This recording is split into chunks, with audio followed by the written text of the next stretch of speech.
In the start of the movie, a girl named Nora is climbing the mountain with her father. After reaching the top, his father shows him the mountain. He says that even today there are trolls in their world and they hide from humans and the world. When Nora was little, her father told her the story of the trolls, in which he told of 13 trolls who went to a party where they got so drunk that they passed out in the sunlight and turned to stone. But Nora does not believe in such stories. Her father tells her that there are still trolls on the mountain ahead. Nora does not believe what they say, so her father says that she should see with her heart and not with her eyes. Nora listens to her father and looks carefully at the mountain and feels a movement on the mountain which scares her. Many years later, Nora is now a professor of paleontology. She is on an exploration with her team. His colleague tells him that they are about to run out of money and food because from 6 months they are finding fossils and something rare and have had no success yet. Nora is digging in the ground. She replies that her father told her that to never ever lose faith. Suddenly she finds something in the ground. Her colleague told everyone that she had found something and it seems that it is something rare. She removes the dirt and finds the skeleton of an ancient animal. They are all very happy. On the other side, a tunnel is being built on the road. Workers are working. Many people are protesting against the construction of the tunnel and were shouting slogans against the worker to let the mountains live. The workers blast the tunnel, after which they proceed through the tunnel. But suddenly there is a sound of something heavy moving towards them and there is destruction in the tunnel due to which they all get scared and run away. These scenes of the destruction are seen at the Norwegian Armed Forces headquarters in Oslo. The military commander is worried and wants to know more about this. The Prime Minister also reaches there. They fly Nora there and take Nora to the Prime Minister's advisor Andreas' meeting room. Because Nora is a professor of paleontology, they all show videos of the tunnel and its surrounding area. The commander thinks it's all a storm, but Nora says she sees footprints. Everyone laughs at Nora after hearing this. Just then an advisor comes into the meeting room and shows them another video. She plays a video and everyone can't believe their eyes. They see a huge creature in the video and become extremely worried. In a village, an elderly husband and wife are drinking tea in their house when their dog starts barking. Suddenly their house starts to shake as if there is an earthquake. They both go to the basement to save their lives. When the commotion stops down, they came out from the basement. Their house has been completely destroyed. Nora and Andreas arrive at the house to gather more information about the creature. On the way, Andreas asks Nora about it. She tells that her mother died long ago and her father is a professor of original legends and folklore and his thinking is different from the world. Andreas explains that he wanted to be a writer. Nora looks down from the plane and is surprised to see the creature's footprints. They were giant. They reach the house of the elderly couple. Captain Holm approaches to them and tells them that whatever it was came from the riverside and destructed the house.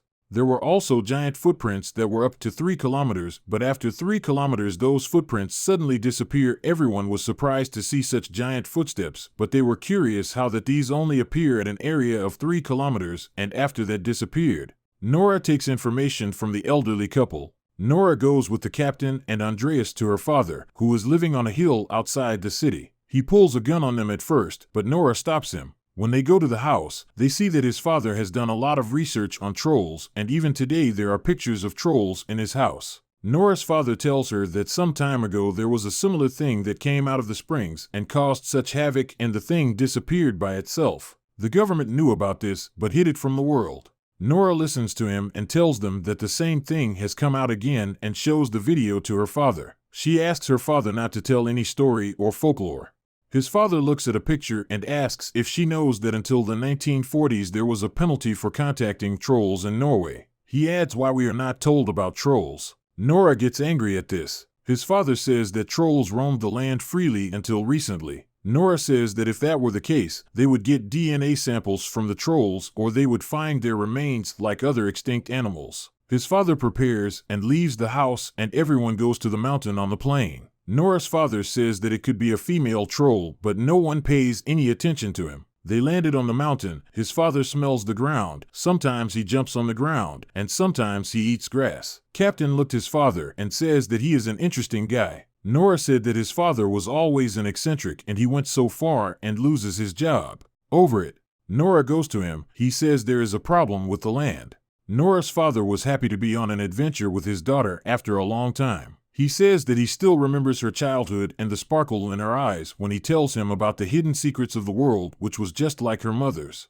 His father says, "What you think we are looking for here?" Nora says she doesn't believe in his folklore and it is not the right time to start.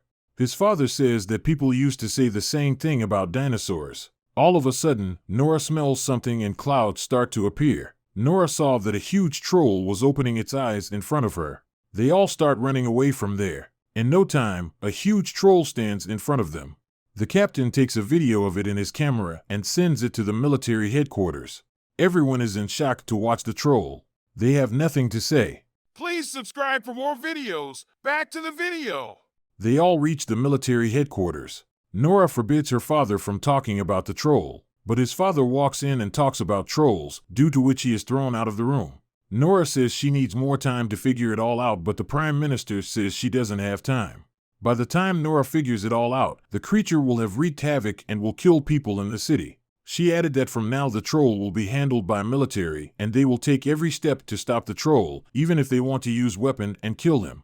The captain is getting ready to head toward the troll with his team. Nora asks him to take them with him. Captain was not allowed to take them with him, but Nora insisted and the captain agrees, and everyone heads to the troll's location. A large number of military troops arrive at the troll's location. Seniors are also watching the operation from the military camp. All the troops take positions and started to wait for the troll to appear. Nora is with her father. She says that she still remembers the fairy tales that her father used to tell. His father says that when her mother died she lost both of them, but she replied that he was with him now and always. After some time the troll also reaches there and stops seeing them. The military starts firing at the troll, but the troll is not harmed. He gets enraged by the firing and attacks the soldiers. Everyone would run away from there. Nora's father and Andreas hide behind a rock. There is also a Christian soldier hiding near them who is praying for his salvation. The troll passes by and picks up and eats the Christian soldier. Nora's father tells her that trolls can smell Christians. Nora's father comes in front of the troll and tells the troll to calm down. The troll seems to understand his words and calms down, but some soldiers nearby attack him. Firing again infuriates the troll, and he kills those soldiers. In this, the troll suddenly picks up Nora's father and throws him, who falls away. Nora's father is on his last breath. The troll is watching all this from afar. It looks like he is in pain and crying. The troll leaves. Nora goes to her father. Her father wants to tell him something, but he just dies. His last words were royal, palace, and house. Nora was deeply saddened to see her father dead. Nora is sitting alone reading her father's books. The captain tells him that they are about to bombard the troll. Nora reads her father's research and explains that trolls don't like church bells, so they destroy the church first. Captain also starts to understand Nora's words. In the meeting, Nora tells everything to the high officials. Seeing no other option, they decide to give Nora a chance. Nora had an idea. She approaches the troll with the church bells attached to the helicopter. From the sound of the bells, the troll is in high spirits. He attacks the helicopters. The troll picks up objects from the ground and throws them at the helicopter, which destroys them. A child gets hit by it, but Troll saves his life. Everyone was surprised to see this. The troll looks at Nora. It looked like he wanted to say something, but he quietly left. Nora's chance was wasted, so she is removed from the mission. The government plans to attack the trolls with missiles. Nora is very shocked to hear this. Due to this, the city is evacuated. Andreas is going to drop Nora off at home.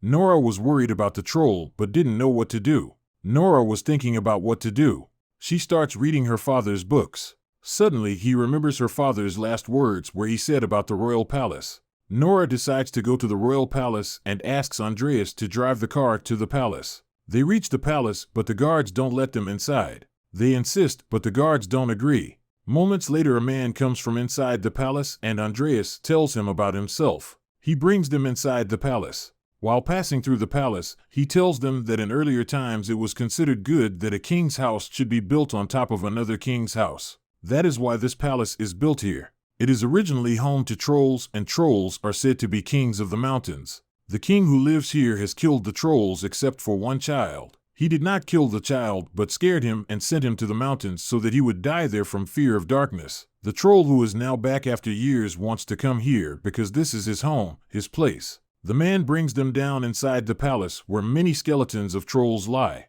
Nora is shocked to see all this. Her father's stories were coming true. As soon as she shined a torch on a skeleton, that skeleton turned into stone. Nora was surprised as she remembered her father's story about the 13 trolls. For so many years, what she believed to be a lie, due to which she stayed away from her father, today all the truth was in front of her. She immediately comes up with a plan and calls the captain and asks him to arrange solar lights in a large field. Nora and Andreas carry the child's skeleton in their car and drive out of the palace. Nora walks up to the troll. As the troll catches sight of the skeleton, it runs after the car. On the other hand, missiles have been prepared and missile attacks are also reported on the radio. Nora must stop the missiles at any cost to succeed in her plan. Andreas helps him and he asks one of his colleagues to hack the system anyway. She tries and hacks the system, after which the missiles are stopped. Captain has developed the solar system. Nora and Andreas find the troll running after the skeleton, but at one point the skeleton falls from the car. The troll picks it up.